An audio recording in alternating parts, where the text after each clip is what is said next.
Hola, ¿cómo están? Espero que estén apuntando su sentir antes de arrancar, como lo habíamos conversado la clase anterior, o por lo menos como yo les había pedido la semana anterior. Hoy tenía ganas de que empecemos a adentrarnos un poco en esto de la psicología holística y tenía ganas de empezar por contarles eh, que esta psicología holística aúna la psicología de Oriente y la psicología de Occidente. Ustedes saben que cuando Freud nació, que podríamos llamar convencionalmente el padre de la psicología, que no fue el padre de la psicología, sino más vale del psicoanálisis, que es una teoría, pero bueno, para cuando Freud nació, ya hacía 3.000, 4.000 o 5.000 años que monjes en el Oriente, monjes de las corrientes budistas, taoístas, sufistas y otros, ¿sí?, que ya venían investigando los procesos mentales de las personas. Estos monjes, ya lo vamos a ir conversando a medida que vaya transcurriendo la cursada, tenían una concepción de la psicología, de las características sanas de las personas. Ellos trabajaban o investigaban desde la autoobservación y llegaban a descubrir los aspectos más beneficiosos de la vida humana. Por ahí muy contrario a lo que pasaba en Occidente, desde las teorías como por ejemplo el psicoanálisis que les nombré recién, que es lo que nosotros aprendimos, el que estudió psicología en la universidad, por lo menos en Argentina, al ser muy psicoanalista, todo lo que se ve tiene que ver, está teñido por la patología. O sea, los cuadros que nosotros vemos en universidades de Occidente tienen más que ver con lo que hace, por ejemplo, un médico, que llena una historia clínica con todas las cuestiones por ahí carentes, con lo que le falta, con lo que no tiene, con lo que tendría que aprender, con lo que, con el síntoma, con todas las cosas que restan a la persona y no las que suman o las que ayudan a verle el aspecto positivo. Entonces, bueno, un poco la idea de hablar de Oriente y de Occidente es contarles que en realidad hasta el año 59, hasta el 1959, no había demasiada conexión entre la psicología de Oriente y Occidente. Pongo ese punto de partida un poco porque ustedes recuerden, vamos a remontarnos un poco a la historia, que en el año 59 hay una invasión de China al Tíbet. Es la época donde empiezan a surgir los hippies, donde empieza a haber una revalorización por la humanización, ¿sí? Ahí empiezan a tener auge las corrientes un poco más humanistas dentro de la psicología de Occidente. Y también se empieza a aunar un poco más, se empieza a convocar a estos monjes de estas corrientes orientales para empezar a incorporar en las universidades, cosa que por ahí ha pasado en otros países, para empezar a aunar conocimientos del budismo, del taoísmo, del sufismo y demás, a las corrientes occidentales que tienen preponderancia, como decíamos recién, por cuestiones más patológicas. Y a esto, como les quería contar, también se aúna hoy las neurociencias. Entonces, empezamos a tener dentro de la psicología holística un aporte de la psicología oriental, de la psicología oriental, occidental y neurociencias. Así. Entonces, es importante, muy importante, que entendamos que la visión, las mentes para Oriente y para Occidente están vistas desde lugares muy distintos. Vamos a entender un poco los procesos de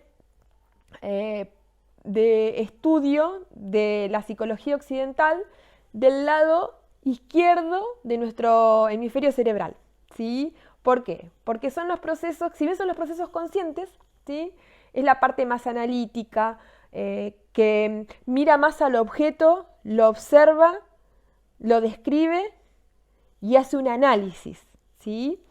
Esto es un poco el proceso que se hace en una terapia analítica, ¿sí? Hay todo una hipótesis, un acompañamiento desde una posible investigación del caso, bien analítico. Inclusive hay hasta categorizaciones, porque de hecho nosotros estudiamos en la universidad cuadros de salud mental y entonces tenemos que ver qué cuadro encaja, qué persona encaja en tal cuadro, ¿sí? Por el otro lado, la mente de los orientales, yo ahora después les voy a contar, hay un investigador, un psicólogo social, Nisbet de apellido, que hace todo un estudio que se los vamos a poner también en PDF como para que lo tengan para leer, de cómo piensan la mente, cómo se manifiesta la mente de los psicólogos occidentales y de las personas occidentales y cómo es la mente de un oriental, de un psicólogo oriental, a dónde está apuntada cada cosa. Bien, por el otro lado tenemos el hemisferio derecho, ¿sí? Que es el hemisferio en donde decíamos recién que están más apuntadas las mentes orientales. ¿Por qué?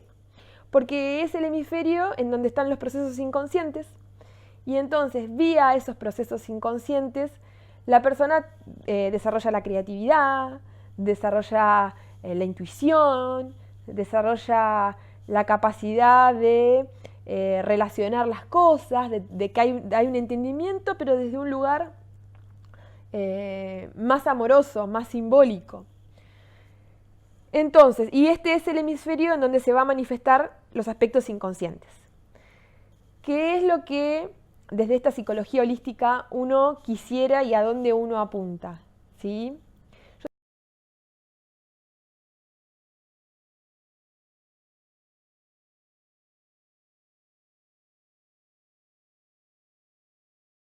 Yo siempre pongo un ejemplo que es muy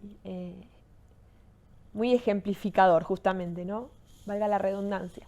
El ejemplo es cuando uno recibe en consulta terapeuta a una persona que se siente inquieta por la vida personal del terapeuta. Entonces, la pregunta que si vienen por un problema familiar o por los hijos, ¿vos tenés hijos? ¿Vos sabés de qué te estoy hablando? Si un psicólogo convencional en algún momento va a tener que decirle, porque así nos han enseñado, ¿y de qué te serviría saber a vos que si yo tengo hijos o no tengo hijos, o si estoy casada o no estoy casada? ¿Sí? Esa es una respuesta típica del hemisferio izquierdo, ¿sí? Una respuesta típica desde el análisis de lo que le tengo que responder a esta persona en esta circunstancia, ¿sí? Por el otro lado, un poco tomando los aportes de la psicología de Oriente, y en esto quiero que podamos posicionarnos nosotros, estaría muy bueno que uno pudiera hacer el proceso de inconsciente a inconsciente, ¿sí? De que yo me pueda manifestar ante mi paciente, mi cliente, mi consultante, ¿sí? Como de igual a igual. Entonces, vamos a estar hablando dos seres humanos, ¿sí? Desde un lugar absolutamente amoroso y desde un lugar en donde nos podemos conectar desde esa intuición, desde esa creatividad, no como algo efímero, ¿sí? Sino como algo de características empáticas, que por ahí es algo que hoy por hoy en muchos lugares se ve muy necesario, pero que no abunda, digamos, ¿no? Así que bueno, en esta capacitación vamos a desarrollar mucho la empatía, vamos a trabajar mucho para aprender a ser empáticos, a aprender a ponernos en el lugar del otro sin juzgarlo y entendiendo las circunstancias que lo llevaron a estar donde está en este momento.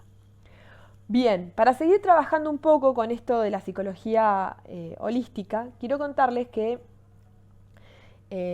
desde la parte occidental, todos los psicólogos que vamos a ver, ¿sí? Tienen diferentes corrientes. Pero bueno, en realidad yo hice como una selección de algunos que me parecen re importantes, que no debemos perdernos su sabiduría, ¿sí? Jamás vamos a dejar de lado a Freud, jamás vamos a dejar de lado al hermoso Jung, y vamos a tomar también los aportes de otros psicólogos que empiezan a trabajar posteriormente, ¿sí? A Freud y posteriormente a Jung. ¿Por qué vamos a tomar otros aportes? Porque todos tienen algo de lo cual nos vamos a nutrir. Por eso esto es holístico, porque la posibilidad de que sea totalizador, de que podamos integrar varias teorías y que podamos ver cómo desde Oriente y su mirada, y cómo desde Occidente y desde su mirada, todos en algún lugar van a terminar apuntando un poco a lo mismo. De hecho, esto que yo les contaba hace un rato de los hemisferios izquierdo y derecho, Es una manera de aunar, inclusive también tomando en cuenta las neurociencias, ¿sí?, todos los aportes que vayamos a ir pudiendo lograr. Bien,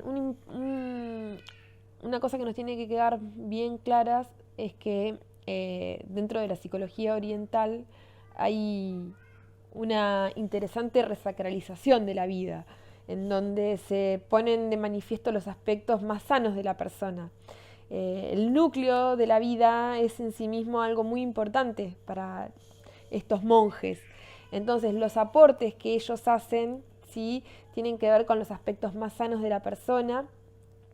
Ya dije la palabra persona y bueno, me tiento un poco a adelantarme y contarles que la palabra persona en realidad, para estos monjes, para esta vertiente de la psicología oriental, tiene que ver con una máscara.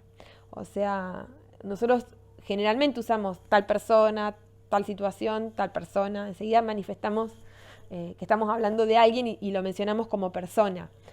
Pero en realidad es un concepto muy profundo. La palabra persona viene de el personaje, ¿sí?, y que tiene que ver con lo que uno muestra, con la capacidad que uno tiene de mostrar el aspecto de uno que uno quiere mostrar. Y ya vamos a ver, adelantándome un poquito, cómo en realidad el hecho de mostrar los aspectos más agradables al otro es lo que hace que se esconda la propia sombra de uno. Bueno, pero esto es solo un adelanto y vuelvo a mi tema. Volviendo a la psicología de Oriente, sí, que es por ahí lo que hoy me interesa poner un poco más en foco en la psicología de Oriente. Ya en próximas clases vamos a hablar también de la psicología de Occidente y de los aportes de cada uno de los autores que seleccionamos, pero lo que me parece muy importante que podamos tener en cuenta de esta psicología, de esta comparación que trato de hacerles hoy, es que nos vamos a correr de la patologización.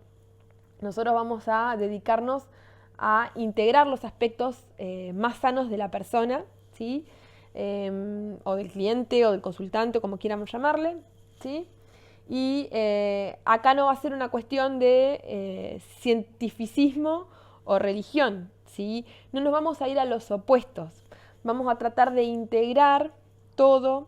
Esto es ni duda ni fe.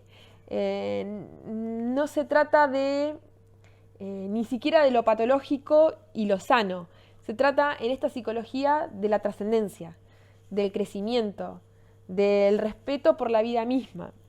Entonces es un modelo que nos va a permitir integrar la psicología de Oriente y la psicología de Occidente y tratar o hacer un intento de, al unirlas, tratar de superarlas en la trascendencia. Me parece importante que tengamos en cuenta también, en este sentido, que no es una psicología del hacer, tiene que ver con una psicología del ser, tiene que ver con un aspecto de habitar el cuerpo, de encontrarme conmigo, de saber quién soy, de saber qué quiero, de saber para dónde quiero que mi vida rumbee, para dónde quiero llevarla. Va a ser una psicología que nos va a aportar la posibilidad del conocerse y aceptarse en todas sus dimensiones y en todos sus aspectos. Va a ser una psicología que nos va a posibilitar encontrarnos con los aspectos de nosotros mismos que menos nos gustan, con la sagrada idea de que esos aspectos son parte de lo que uno vino a trascender justamente, y si no nos gustan los podemos sanar y los podemos ir modificando, porque por suerte también vamos a aprender el sentido de la responsabilidad. Responsabilidad que tiene que ver con la propia vida de uno. Entonces, todas las cosas que vayamos trabajando van a tener que ver con el encuentro conmigo misma y la propia responsabilidad que tengo conmigo y con mi propia vida. Desde estos lugares, vuelvo a repetir, no se hace, no es una psicología del hacer, sino una psicología del ser. y desde ese lugar justamente vamos a poder llegar a la trascendencia. Ustedes no se asusten con lo que yo digo, porque esto es un proceso que vamos a ir haciendo y que ustedes ni se van a dar cuenta, o sea, lo van a ir haciendo tan paulatinamente que se van a ir encontrando con ustedes mismos, y ese proceso después es el que van a acompañar ustedes a otras personas a que puedan hacer también. Tenía ganas de dejarles una poesía de Hoyo que me encanta y que se las voy a leer porque me parece tan valiosa que lo vamos a tener muy presente y vamos a poder volver a ella. Dice: todos ustedes son Budas, aun cuando estén dormidos, roncando profundamente. Permítanme ser su alarma. Han dormido lo suficiente, ya es tiempo de despertar. La mañana está golpeando a su puerta. Las puertas del templo están totalmente abiertas. Y es solo después de miles de años que surge una oportunidad como esta en la tierra. Y sépanlo bien, no permanecerán abiertas para siempre. La oportunidad puede ser fácilmente desperdiciada. Un mundo tan hermoso, una mañana tan hermosa, unas nubes tan hermosas. ¿Qué más necesitas para celebrar? El cielo lleno de estrellas. ¿Qué más necesitas para sentir devoción? El sol asomándose en el oriente. ¿Qué más necesitas para caer de rodillas? He esperado por mucho tiempo. Ahora, el momento ha llegado.